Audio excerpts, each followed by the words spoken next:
Dr. Chavura encouraged young Christians to attend an upcoming course at the Lachlan Macquarie Institute, where he teaches part-time, and urged Christians of any age to apply for the Institute's longer fellowships. Conference attendees also received flyers for LMI at registration. LMI Chief Executive Paul Henderson told The Sun-Herald the Institute's focus was on cultivating Christian men and women for wise leadership. The flagship fellowship program was modeled on Christian academic fellowship programs overseas, such as the Venn Foundation in New Zealand or programs at the Acton Institute, Cato Institute or Heritage Foundation in the United States. Mr. Henderson said about 120 fellows from around Australia had graduated so far. One of them is a Sydney-based marketing executive called Rebecca, who requested her last name be withheld and her face obscured as protection from internet trolls. Rebecca completed an LMI fellowship, then called an internship, in March 2018 after finishing her master's degree. The 3-month program included 2 placements, a short one with an unnamed federal MP and a longer one with a film company.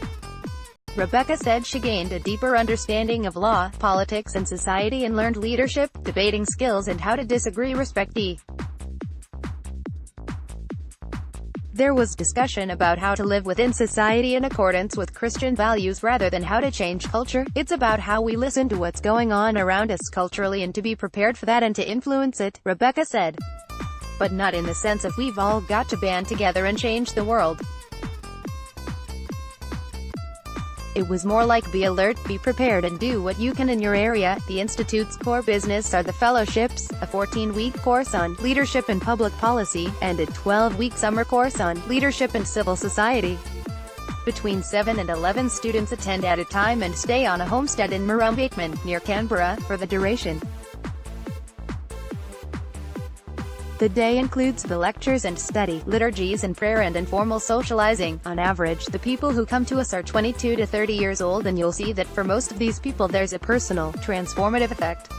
Mr. Henderson said, they're more likely to be in leadership roles when they're in their mid-30s or 40s, so that's when we'll see the fruit. In his conference speech, Dr. Chavura described how culture changed because of forces beyond control, including economics, technology such as the contraceptive pill, wars and demographics.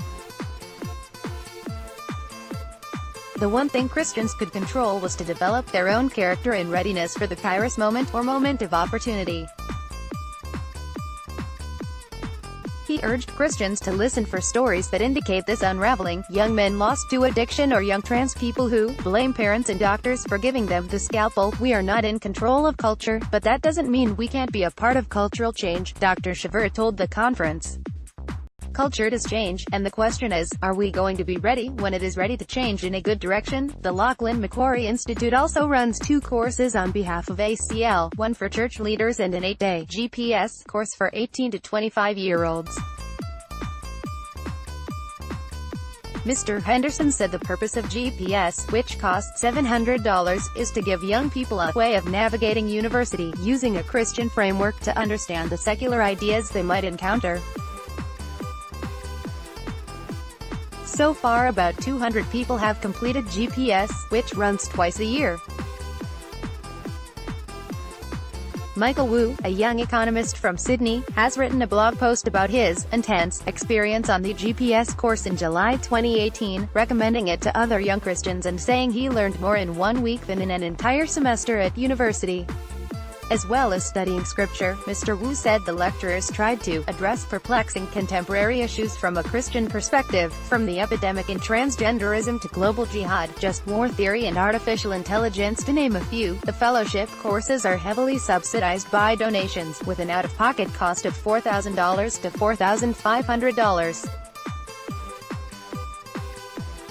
The ACL homepage has a link soliciting donations for the LMI Scholarship Fund, described as an investment to ensure God's truth is spoken in our nation, in the public square of tomorrow. In its financial reports to the charity regulator, LMI reports total income of $948,624 mainly from course fees and donations, and total expenses of $642,586. Martin Iles, the managing director of Australian Christian Lobby, credit. AAP. The responsible official is James Wallace, also an ACL director and involved in ACL projects, Eternity House and the Human Rights Law Alliance. In 2017, LMI, a registered charity, successfully applied to the Australian Charities and Not-for-Profits Commission to keep the identities of other directors private on security grounds, after activists targeted their employment. Mr. Henderson said LMI was non-partisan and non-denominational.